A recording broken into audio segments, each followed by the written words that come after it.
My father took my heart right off the bat early. That was his unconscious or conscious, I don't know. But he took my heart, his goal, his intent, his determination was to take my heart so that I didn't live as a human being. Just any time that my dad was upset or thought something didn't happen right, he'd hit us up the side of the head or he'd beat us with a strap. It was just as regular as anything that any of the kids would do to make him mad or upset him. And that changed me. I just knew I was going to find some way to stay safe. And so I began to take on his dogma. I began to take on his mannerisms, his speech, his words. And I began to treat my younger brothers and sisters the same way he treated them. My perception of you, by and large, was that you were the perfect son. I mirrored the old man, or mirrored my father, so that I became, in essence, I became invisible, even, as you know, to the point of where I would beat the kids. Yeah, I know. And if you didn't, he beat you again. Yeah. So you didn't have, that was the thing about the whole situation, Mark, is none of us had a choice. Yeah. Anywhere that we attempted to inject a choice, he shut it down in an instant. Yeah, there was no way to mitigate his behavior at all or alter it.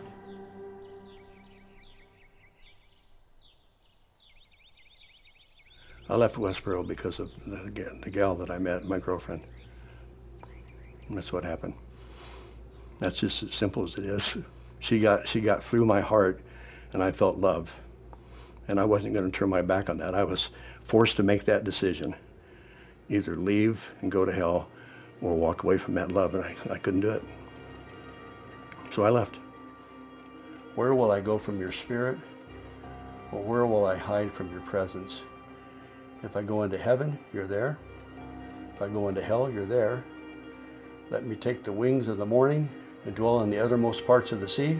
Yet there your hand will find me and lead me, and your right hand will hold me.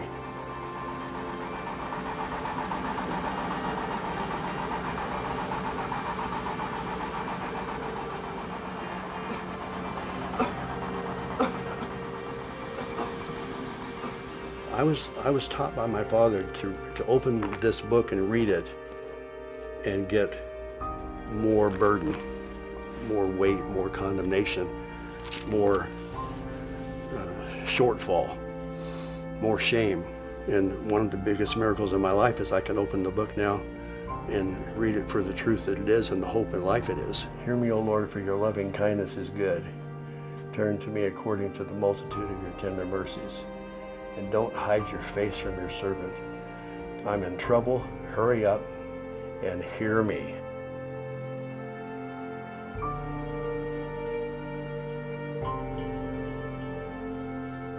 And one of the things that I would have changed more than almost anything in my life is I would not have abused my brothers and sisters. That breaks my heart. I just wouldn't have done it. I wouldn't think of doing something like that. But I wasn't free to think. I wasn't free to feel. I was protecting myself in the environment that I found myself.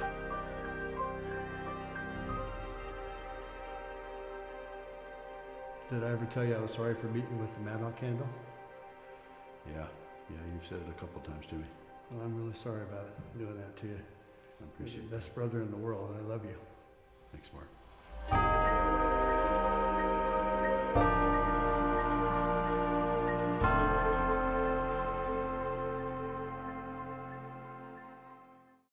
Once it starts, you don't know where it's going to end. And we could all end up getting beat.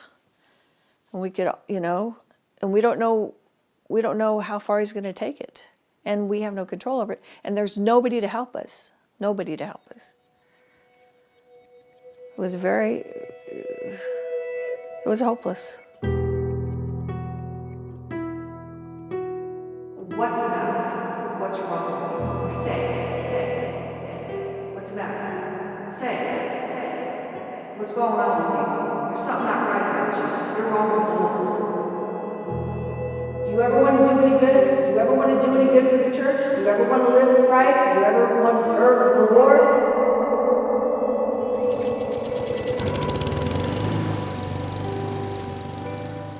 The drug of choice, so to speak, for my mom and dad, and what we learned was this God of the Bible. In his mind, his righteous wrath was absolutely correct, and being guided and directed by this God of wrath, this God of vengeance, this God of guilt, sin, punishment. So in my dad's mind, yeah, whatever flows from this righteous wrath is exactly as it's supposed to be, because after all, everything is absolutely predestinated. One time my mom says, "You're gonna kill him." And he says, "Oh, you have no faith, woman, blah, blah, blah, blah." But he did back off some. Well, she did a good thing that time. Thanks, Mom, woohoo. Open your mouth sometimes. Open your mouth more now, okay? But no, she didn't. She should have taken us and gotten us some help and gotten him some help.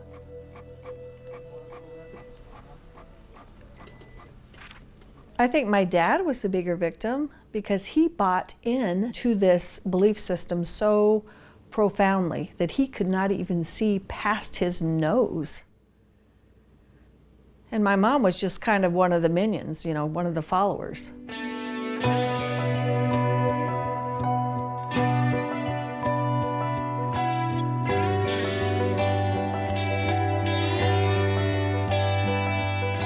If I could talk to my mom, I would say, thank you for showing me how fragile life could be and how insane people can be.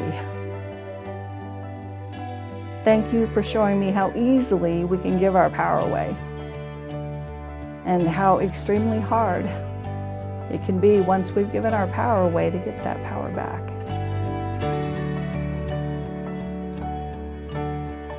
I think I have more fear and anxiety because of my upbringing. Chaos was just a way of life. And it's almost like if things are going too good, it's like, when is it going to start going sideways? When is this going to go pear-shaped, When is the bottom going to fall out of this? And so, it's still with me to this day.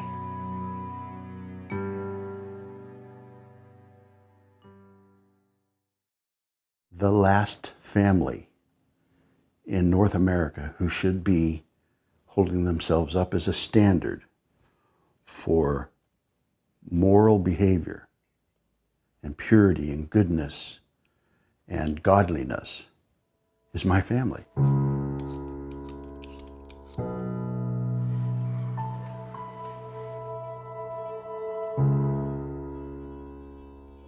Would you like some sour cream?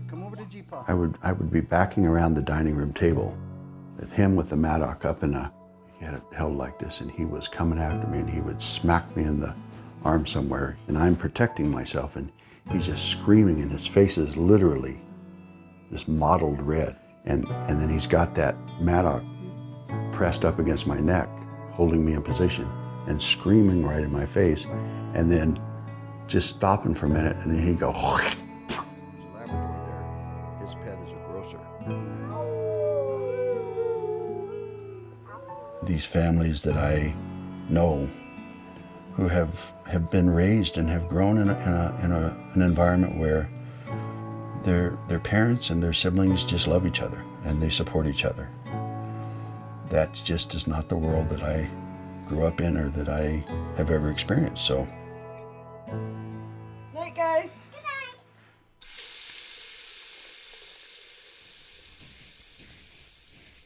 The moral thing I should wish to say, I should say love is wise and hatred is foolish. Imagine a paradigm shift in parenting where we let go of the idea we have the right to impose our limitations on our children. A new way of thinking that we have a sacred duty to minimize the harm we saddle our little ones with as they go out into the world. Mark and I have had a challenging life together. He took me in after I left. There's not a perfect relationship. I don't know if there is such a thing. but it is probably one of the most important and valuable relationships I've had in my life. Hey, Mark. How's it going? Good, how you doing? But it's all wrapped up in that crazy shit. Mark was Nate's everything. Nate went through a lot of trouble through those years. He went through his drug addictions, his alcoholism, and Mark was there. Mark helped him, Mark guided him. Everything you've known, you leave behind, and you only have each other.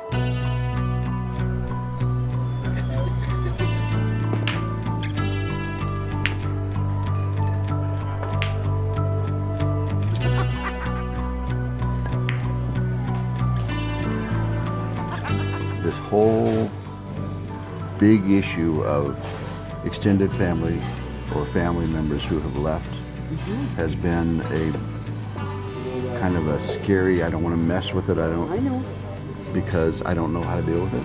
I'll get stuck because like this whole thing with our nieces and nephews, there is a desire, but there's all of the stuff that's in the way, the beliefs that they came away from that place with about who I am, who you are. First of all, I know what they say about me. I know that the church talks about me. I know that I'm held up as Exhibit A in that church as far as the heathen and the person who strays from God's word. And it is soul-sucking, life-debilitating message when I embrace it. That's what scares me about reaching out to my nieces and nephews. That I'm going to sit in front of one of them one day and they're going to spout that out at me and it's going to destroy me. But you and I both know from our experiences that every one of those people, every one of them is going to have to go through what we went through. It's not possible for them not to. I would say that they need to understand at a visceral level, in the core of their being, without any judgment about why, but they need to understand that they were lied to, that the world is not what they were told it is.